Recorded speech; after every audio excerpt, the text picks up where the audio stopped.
Oke, Assalamualaikum warahmatullahi wabarakatuh. Hari ini kita akan melakukan training ya dengan materi GMP dan personal hygiene. GMP Good Manufacturing Practice ya, adalah cara berproduksi yang baik dengan memperhatikan aspek keamanan pangan, antara lain dengan cara A. Mencegah tercemarnya pangan olahan oleh cemaran biologis, kimia, dan fisik atau benda asing, benda lain ya. B. Mematikan atau mencegah hidupnya jasad renik, patogen, atau bakteri. Ya. C. Mengendalikan proses produksi. Persyaratan dasar bagi penerapan HACCP: 1. Lokasi bebas dari banjir atau bencana alam lainnya dan cemaran. Ya. 2. Bangunan, sarana prasarana, tata ruang, desain, penanganan limbah. 3. Fasilitas sanitasi, peralatan, ketersediaan, penggunaan, kebersihan peralatan setelah digunakan. Untuk program sanitasinya, menerapkan sistem operasi sanitasi, pembersihan area kerja, dan alsin atau peremajaan gedung ya. 4. Bahan, mesin, dan peralatan, material aman bagi produk, tidak memiliki pori-pori beracun, tahan korosi, desain tidak berpotensi menyebabkan kontaminasi, dan perawatan, maintenance ya, serta sanitasi. 5. Pest control. Pest adalah makhluk hidup yang keberadaannya menyebabkan gangguan atau kerugian dan bahkan penyakit bagi manusia. Jenisnya itu lalat, kecoa, tikus, semut, ular, kucing, cicak ya. Pest bisa masuk dengan sendirinya, ada akses masuk atau terbawa dari luar ya. Investasi pest dapat terjadi ketersediaan makanan, tempat hidup yang nyaman atau akses ya. Pencegahannya itu mengendalikan akses hama dan pemasangan trap sesuai layout. Kontribusi karyawan menaruh unit apabila unit tergeser dari tempatnya, tidak menaruh barang di sekitar unit monitoring, menginformasikan segera bila menemukan adanya pest atau bila ada unit monitoring yang pecah atau rusak. 6. Pengawasan proses, standar suhu karkas, pengawasan benda asing. Ya. 7. Produk akhir, penyimpanan dan pengangkutan, spesifikasi produk, kontrol suhu dan kondisi produk, kebersihan area dan pencegahan kontaminasi, kondisi mobil, pengangkut, kebersihan, pest control, recalling, pengecekan sebelum pengiriman. Ya. 8. Karyawan, personal hygiene, menerapkan SOP dan IK atau instruksi kerja, kepedulian dan pelatihan terhadap keamanan pangan dan diri sendiri, briefing dan training ya. Pengemasan aman untuk produk dan tidak rusak. Label dan keterangan produk, pencatatan nama item, tanggal produksi, expired date. Dokumentasi dan pencatatan itu, monitoring dan pengendalian proses. 12. Penarikan produk.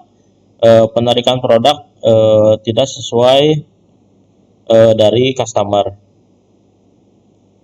Ya, kebijakan mutunya itu, manajemen PT KL Trimitra berkomitmen untuk 1. Meningkatkan gizi masyarakat serta mencapai kepuasan pelanggan dengan menghasilkan produk ayam yang berkualitas, aman, sehat, utuh, dan halal atau asuh. 2. Meningkatkan kompetensi berdasarkan keamanan pangan, inovasi, perbaikan berkelanjutan. 3. Efektif dalam komunikasi internal dan eksternal sesuai dengan peraturan perusahaan ya. Untuk kebijakan mutu, bagaimana cara kita berkontribusi menjadikan food safety sebagai budaya, sikap karyawan terhadap food safety, pengetahuan yang mendalam terhadap proses produksi ya, saling berbagi pengalaman dan pengetahuan antara karyawan mengetahui tentang peraturan dan perundang-undangan yang berlaku terkait food safety. Terus personal hygiene individu hygiene bersih, fungsi mencegah kontaminasi bakteri. Mengapa harus higienis? Karena daging ayam ya, kita proses daging ayam. Bahan makanan bernilai gizi tinggi baik bagi manusia maupun mikroorganisme organisme atau kuman, bakteri ya. Terus bahan makanan mudah rusak ya dan berpotensi berbahaya bagi kesehatan.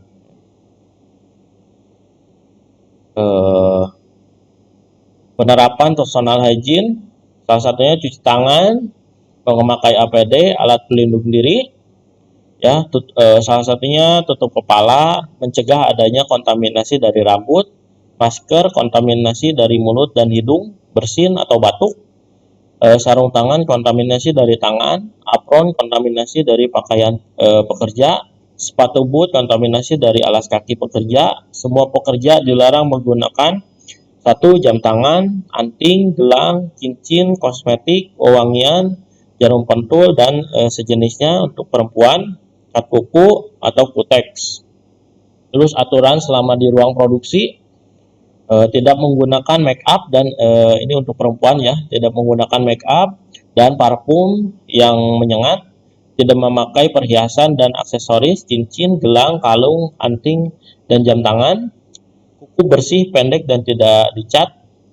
Celemek yang digunakan harus bersih dan tidak boleh dijadikan lap tangan. Memakai seragam dan sepatu boot yang sesuai dengan areanya, warna, nomor punggung sesuai dengan yang ditetapkan.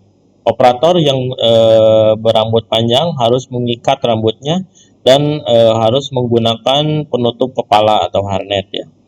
Operator wanita yang memakai jilbab tidak diperbolehkan menggunakan bros, peniti, atau jarum pentul. Ini untuk laki-laki, kumis dan janggut harus dicukur, pendek dan bersih, tidak boleh merokok, meludah, makan atau minum, bersin dan batuk, serta memegang muka, rambut, hidung, mulut, dan telinga atau menggaruk bagian-bagian tubuh secara berlebihan pada waktu proses produksi. Mencuci tangan sebelum masuk ke area produksi dan sesudah keluar dari area produksi maupun ke kamar kecil ya. Sebelum masuk ke area produksi, bersihkan sepatu boot dengan mencelupkan ke dalam food dip yang sudah diberikan klorin ya. Berbadan sehat, tidak mengidap penyakit infeksi saluran pernapasan, pencernaan, dan penyakit kulit, harus menjaga kebersihan. Ini untuk perempuan ya, harus mandi ya, tidak memakai parfum. Contoh penerapan personal hygiene ya, mandi sebelum berangkat kerja, make up tidak berlebihan, tidak menggunakan parfum. Contoh penerapan personal hygiene ya, kita ada pengecekan di pos 2 ya. Ini yang tidak boleh kita ketika masuk ke dalam ya. Untuk laki-laki tidak boleh berjanggut atau berkumis ya. Gelang, jam tangan, handphone khusus untuk operator ya tidak boleh. Terus untuk pulpen pun kita tidak boleh ada penutupnya ya. Jadi kita harus langsung.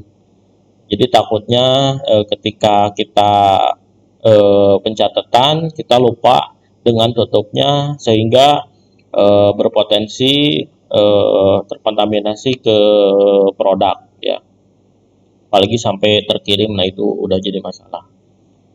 Terus contoh penerapan personal hygiene untuk perempuan, tidak boleh menggunakan cincin, tidak boleh menggunakan anting, tidak boleh menggunakan kalung ya, operator perempuan.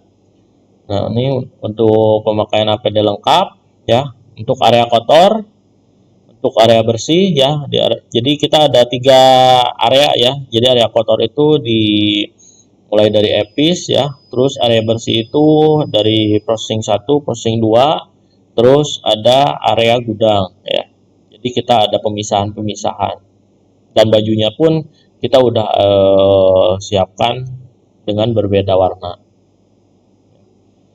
Untuk pencelupan sepatu boot ya, itu celupan sepatu boot, cuci tangan ya, ini untuk prosesnya. Jadi pencuci tangan, memakai sabun, gosok di sela-sela cuci dan celupkan ke klorin, baru dikeringkan. Terus ini tutuplah luka pada tangan dengan plester yang kedap air. Gunakan peralatan yang bersih telah dibersihkan pada saat produksi. Cucilah alat, pisau, talenan, wadah dengan baik setelah digunakan atau untuk mencegah pencemaran kontaminasi silang ya, atau cemaran silang. Usahakan ruang produksi bebas dari insect atau radon, lalat, nyamuk, kecoa, atau tikus. Terus, nah ini untuk gambaran plasternya ya. Terus pisau harus bersih ya.